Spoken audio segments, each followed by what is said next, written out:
Hi viewers, welcome to our channel. ప్రస్తుతం మనతో పాటు సీనియర్ పొలిటీషియన్ అండ్ మాజీ హోంమంత్రి మైసూర్ రెడ్డి గారు ఉన్నారు. వారితో ఒకసారి మాట్లాడదాం. సార్ నమస్కారం సార్. సార్ పిన్నెల్లి మనం చూస్తున్నాం, గత కొన్ని రోజుల నుంచి ఆయన పేరైతే వినబడుతుంది. ఎందుకంటే ఈవీఎం ధ్వంసం చేసిన కేసులో ఆయన ఇరుక్కున్నారు.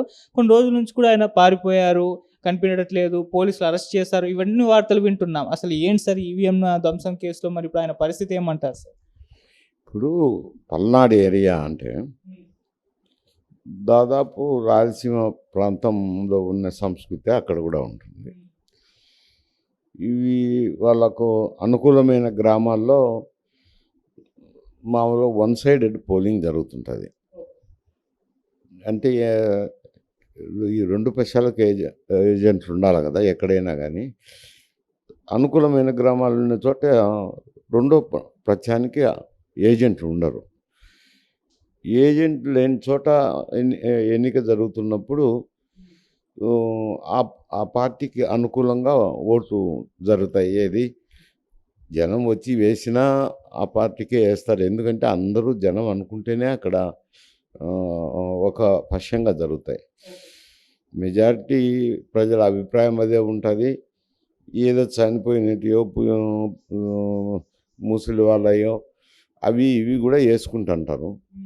ఒకతూరి సహజంగా ఈ జరుగుతుంటాయి అక్కడక్కడక్కడ ఏకపక్షంగా ఎక్కడైతే ఎన్నిక జరుగుతుంది, ఏ గ్రామాల్లో అయితే అటువంటిది జరుగుతుంటుంది. జరిగినప్పుడు ప్రతిపక్ష పార్టీ నాయకులు కూడా ఆ గ్రామానికి వెళ్ళరు. ఎందుకంటే వాళ్ళంతా అనుకున్నారు కదా గేటు ఆ గ్రామంలో రాదని ఆ ప్రాంతాన్ని అప్పట్లో పోరు సహజంగా ఎందుకు లేనని.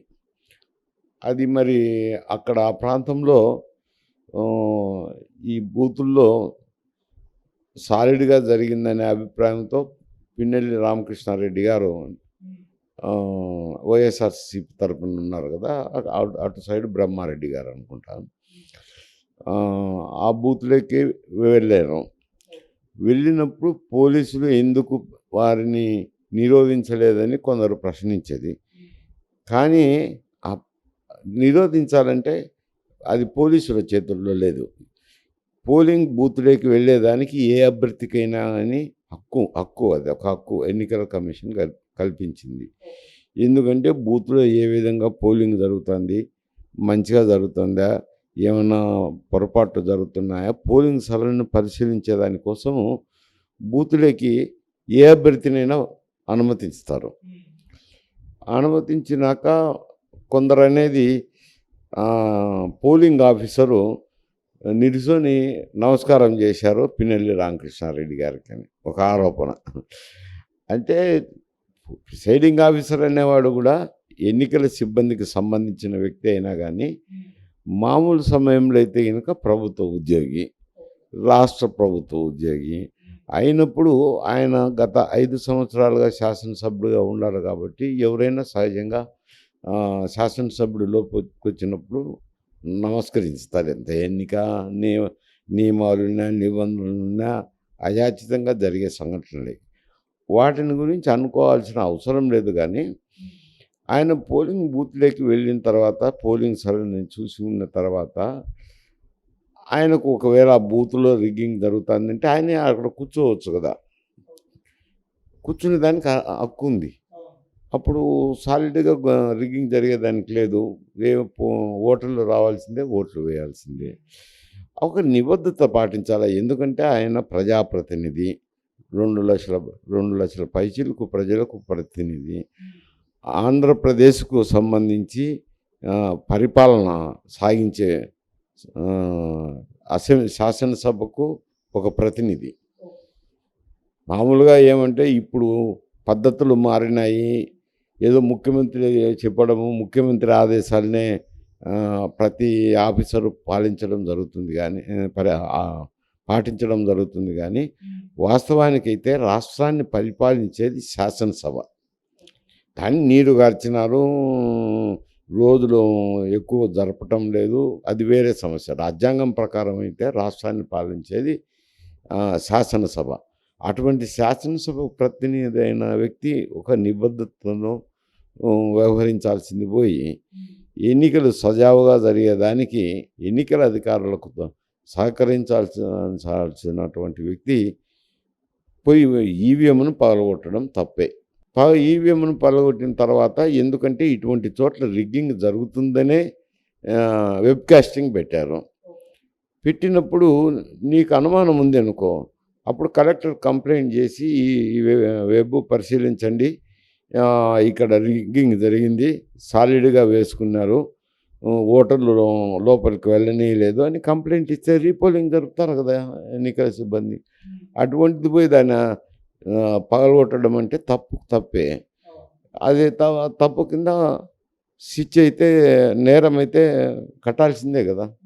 ఎఫ్ఐఆర్ కట్టాల్సిందే, నేరస్తునిగా చేర్చాల్సిందే. కాకపోతే రాష్ట్రంలో అధికారం ఉన్నది వైఎస్ఆర్సీపీ కాబట్టి, ఆయన వైఎస్ఆర్సీపీ ఎమ్మెల్యే కాబట్టి పోలీస్ యంత్రాంగం కూడా కొంచెం న్యాయంగా వ్యవహరించకుండా గుర్తు తెలియని వ్యక్తి పగలగొట్టిపోయినారు అని అన్నారు. అక్కడ ప్రిసైడింగ్ అధికారి ఉన్నాడు, వచ్చినప్పుడు నమస్కారం చేసినాడు, పగలగొట్టేటప్పుడు చూసినారు, వాళ్ళందరినీ విచారించే ఆయన మీద కేసు కట్టింటే ఇది సమస్యే కాదు, మామూలు సమస్య కిందనే ట్రీట్ చేయాలి. ఇప్పుడు ఏమైందంటే పోలింగ్ అధికారి నమస్కారం చేయడం, పోలీసు లోపలికి అనుమతించడం, అంటే అనుమతించడానికి హక్కు ఉంది. తర్వాత ఈవీఎం పగలగొట్టిన తర్వాత ఆ కేసులో ఆయన్ను ముద్దాయిగా చేర్చిండాలి. చేర్చకపోవడం అది ఒక సమస్యగా అయింది. కాకపోతే నువ్వు అడిగిన ప్రశ్నలో ఒకటి ఉందనుకోండి, లోకేష్ గారికి ఎట్టొచ్చింది అని. ఇది టెక్నాలజీ. ఎవరో ఆపరేటర్లు ఆపరేట్ చేస్తుంటారు. ఇక్కడ కెమెరా వండినా కానీ కంట్రోలింగ్ యూనిట్ ఎక్కడో ఉంటుంది. ఎక్కడో ఉన్నప్పుడు ఆ కంట్రోలింగ్ యూనిట్ మానిటర్ చేసేది టెక్నికల్ సిబ్బంది. టెక్నికల్ సిబ్బందికి కూడా వాళ్ళకు కూడా రాజకీయ పట్ల వాళ్ళకు కూడా ఉంటుంది కదా, ఏదో ఒక వైపు మొగ్గు. తెలుగుదేశమో, వైఎస్ఆర్సీపీనో, కాంగ్రెస్ అనో ఏదో వాళ్ళకు ఉంటుంది, లేకుండా ఉంటుంది. టెక్నీషియన్ అన్నాక నిబద్ధతతో నిక్కచ్చిగా నేను టెక్నీషియన్నే అని ఉండదు. ఒకవేళ తెలుగుదేశం పచ్చిపాత అయినప్పుడు ఈ ఉప్పు అందించిండొచ్చు, ఏముంది, కట్ చేసి పెన్ డ్రైవ్లో పెట్టి ఇచ్చేస్తే పోతుంది కదా. ఎవరికైనా ఇవ్వచ్చు, లోకేష్కైనా ఇచ్చి ఎవరికైనా ఇవ్వచ్చు. ఇచ్చినప్పుడు వాళ్ళ దృష్టికి వచ్చినప్పుడు వాళ్ళు ఇది ప్రజల దృష్టికి తీసుకుపోయినప్పుడు మేల్కొని పిన్నెల్లిని ముద్దాయిగా చేర్చినారు. దాన్ని తప్పులు పట్టడం ఎందుకు? తప్పు చేసిన వ్యక్తిని తప్పులు పట్టాలి కానీ తప్పును చేసిన వ్యక్తిని ఎక్స్పోజ్ చేసినప్పుడు తప్పులు పట్టాల్సిన అవసరం ఏముంది? అది ఒక వింత చర్య, వింత నాటకం తప్పనిచ్చి అంతకు మించి దాంట్లో చూడాల్సిన అవసరం ఏం లేదు. కాకపోతే ఇప్పుడు పరారైనారు. ఈ దినం కాకపోతే రేపు అరెస్ట్ చేస్తారు. ఎక్కడో చోటు పోయి ఉంటారు, హైదరాబాద్లో వచ్చింటారు, లేకుంటే ఇతర రాష్ట్రాల కన్నా పోయి ఉంటారు, ఏదో ఒక చోటు ఉంటారు. ఇప్పుడు మోవటానికి చాలా అనుకూలతలు ఉన్నాయి కదా, ఎక్కడికైనా పోవచ్చు. పోయి కొన్ని రోజులు ఉంటారు, ఎప్పుడో అవుతుందేమో పోలీసులకు లొంగిపోవాల్సిందే, లేకపోతే అరెస్ట్ కావాల్సిందే, అరెస్ట్ అవుతారు. కేసు ప్రకారం ట్రయల్ జరుగుతుంది. సార్, ఈ ఘటనలో మెయిన్గా అంటే వైసీపీ వాళ్ళైనా టీడీపీ వాళ్ళైనా ఈసీనే ఆరోపణలు చేస్తున్నారు ఈసీ పైన. ఇది ఈసీ వైఫల్యమే, జరిగిన ఇన్ని రోజులకు ఎందుకు రియాక్ట్ అయింది ఈసీ అని వైసీపీ వాళ్ళు, జరిగినప్పుడు మీరు ఏం చేశారని టీడీపీ వాళ్ళు, మొత్తం కూడా ఈసీ బాధ్యత వహించాలంటున్నారు. మరి ఈసీ ఎంతవరకు బాధ్యత? కరెక్టే కదా. ఇప్పుడు ఈసీ అంటే ఈసీ ఎక్కడో ఉంటారులేండి, అక్కడుండేది కలెక్టరు, ఎన్నికల అధికారి. ఈసీ తరపున ఎన్నికల అధికారిగా కలెక్టర్ ఉన్నాడు. కలెక్టర్ చర్యలు తీసుకోవాలా, చేసిండేది వైసీపీ ఎమ్మెల్యే. అప్పుడు ప్రిసైడింగ్ ఆఫీసరు ఇట్లా జరిగిందని కలెక్టర్ గారు, ఎన్నికల అధికారి దృష్టికి కానీ, వాళ్ళ పై స్థాయి అధికారులు ఉంటారు, పరిశీలకులుగా చాలామంది ఉంటారు, వాళ్ళ దృష్టికి తీసుకోవడమో చేయాలా. ఈయన వైసీపీ ఎమ్మెల్యే కాబట్టి ఆయన నమస్కారం చేసిన వ్యక్తి, అది వాళ్ళ దృష్టికి ఎట్లా తీసుకోవడం అది ఎన్నికల యంత్రాంగం యొక్క వైఫల్యం కిందకే వస్తుంది. జరిగింది పోలింగ్ ఆఫీసర్ అయినా కానీ, తప్పిదం పోలింగ్ ఆఫీసర్ అయినా కానీ మొత్తం జిల్లా యంత్రాంగానికి వస్తుంది. ఎవరైనా తప్పులు పడతారు కదా, అది వైఫల్యమే కదా. సార్, పిన్నెల్లి అయితే పరారులో ఉన్నారు, ఇంకా పోలీసులు అయితే అరెస్ట్ చేయలేదు అని చెప్పేసి మనం చూసాము. అలాగే ఆయన తరపు న్యాయవాదులు ముందస్తు బెయిల్కు వెళ్ళారు హైకోర్టుకు అని చెప్పేసి న్యూస్ వచ్చింది. సో దొరికే ఛాన్స్ ఉందా బెయిల్ అంటారు? అది కోర్టుల వ్యవహారము. ముందస్తు బెయిల్ అంటారా, అది ప్రతి ఒక్క ఖైదీకి కూడా ఇచ్చినారు కదా. అది హక్కు కదా.